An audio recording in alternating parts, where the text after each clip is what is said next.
know that there are a lot of sensory issues involved. So sensory issue means that the child would be oversensitive to certain things and maybe undersensitive to certain things, right?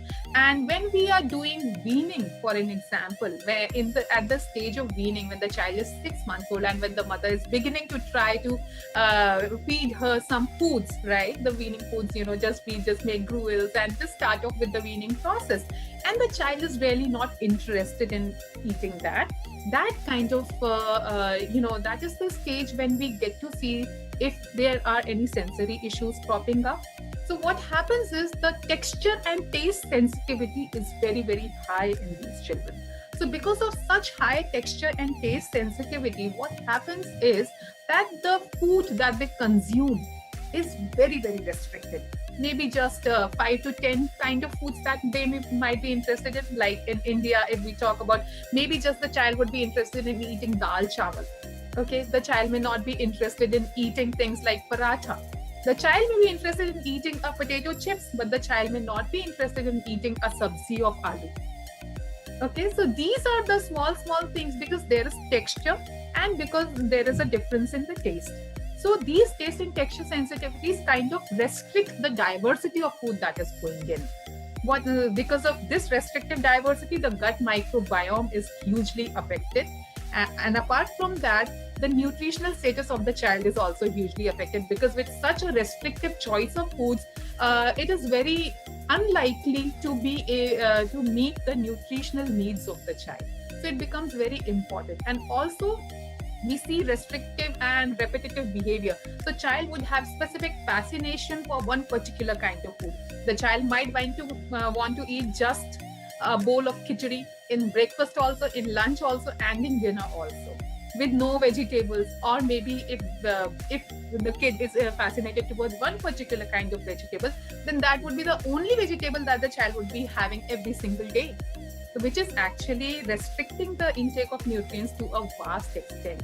So we see a lot of nutritional deficiencies. That is one very important area that we need to address, because autism in itself brings up a lot of challenges. And if there are nutritional deficiencies, then the growth, repair, all of these things are impaired.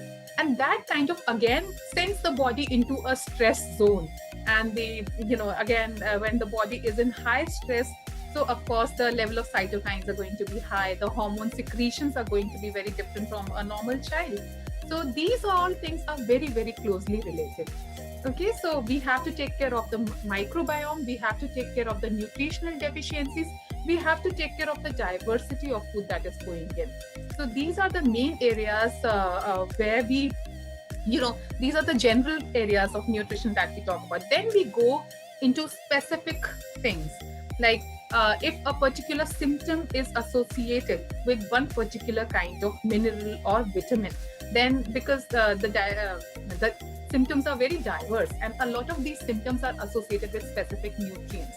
So we kind of align those nutrients and manage the diet accordingly. A child with a neurodiverse condition is very different from a child who is neurotypical.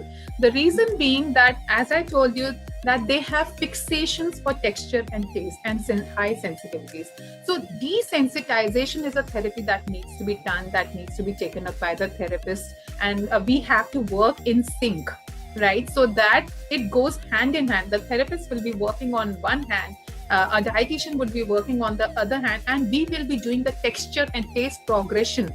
Very gradual texture and taste progression is taken up, because only then will the child be able to accept the kind of food that you want to give to the child.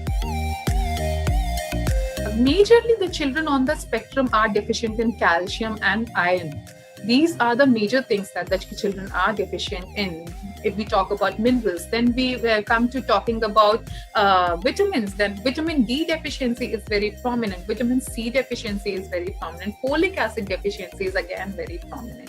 So these are the major micronutrients that we see deficient in children. Whenever we talk about nutrition, we know that it is something which can bring about the changes that we require if we take it up in the right way.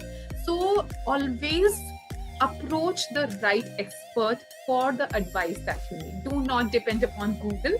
Okay, a lot of information is there, definitely, but a lot of misinformation is also there. Approach the right experts. Take the help whenever you get to know about your autistic condition of your child. Go ahead, take the help. It is never too late.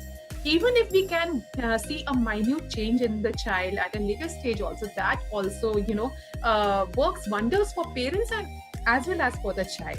That can really help. So it is never too late.